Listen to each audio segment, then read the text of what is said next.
Ocehan Rojali.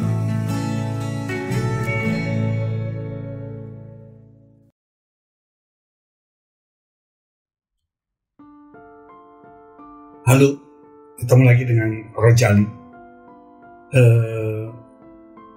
Teman-teman Rojali, dari berita ke berita yang kita baca sehari-hari, banyak hal yang tentu saja pasti akan mengganjal dalam pemikiran-pemikiran kita. Sebuah kehidupan ideal tentu saja tetap menjadi sebuah impian. Rojali masih ada kepercayaan bahwa kita mampu untuk membedakan mana yang ilusi, mana yang impian.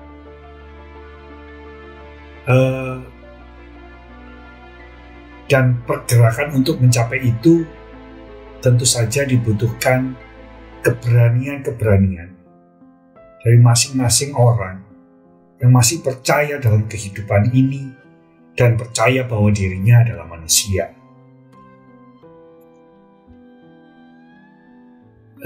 Satu contoh ya, Rojali sempat baca komen-komen di Twitter yang sadis-sadis nih.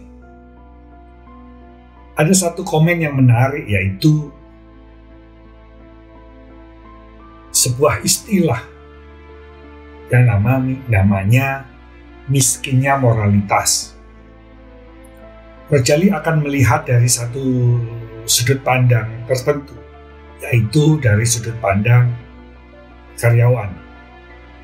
Hubungan karyawan dan majikan ini seringkali masih belum mencapai titik idealisme atau harapan yang diinginkan oleh para pekerja, baik dari sisi upah, dari sisi tantangan, dan banyak hal.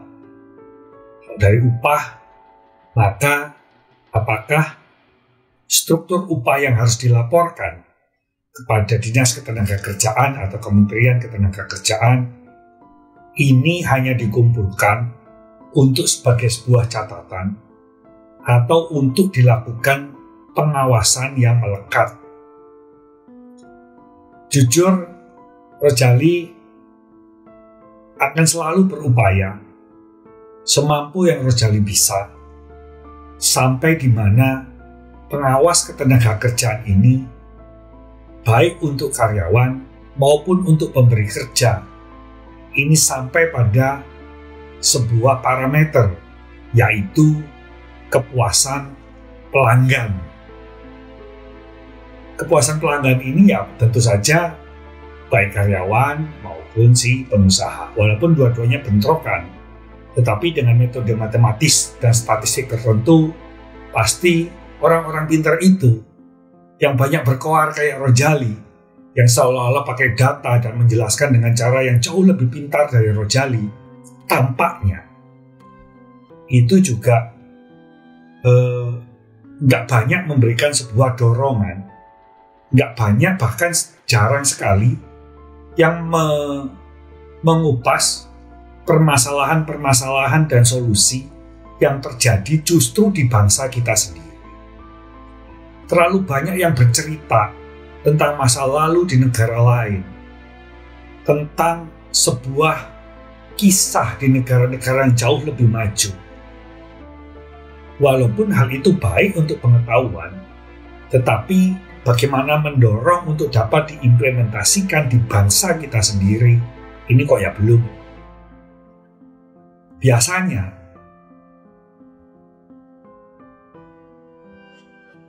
yang justru kritis ini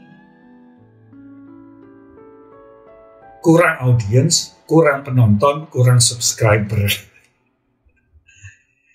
Walaupun sudah didorong seperti itu, jadi ini mungkin yang menjadi sebuah pertanyaan besar, yaitu apabila kita masih terasa kesenggangan-kesenggangan, gap-gap ketidakpuasan, gap-gap upaya dan usulan untuk mencapai kehidupan yang lebih layak secara normatif, ini Rojali khawatir bahwa masalah persatuan Indonesia ini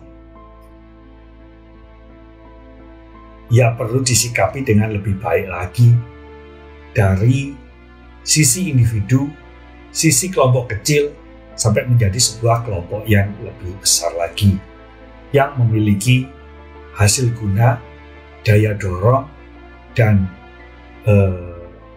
kekuatan pengawasan terhadap pelaksanaan dari kebijakan-kebijakan publik maupun operasi-operasi kebijakan publik yang sudah ada.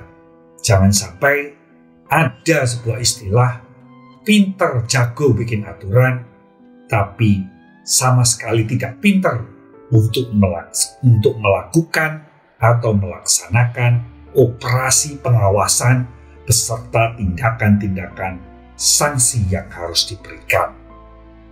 Semua nanti jangan-jangan hanya kayak Rojali, hanya bisa ngoceh, hanya bisa ngomong. Nah, itulah teman-teman.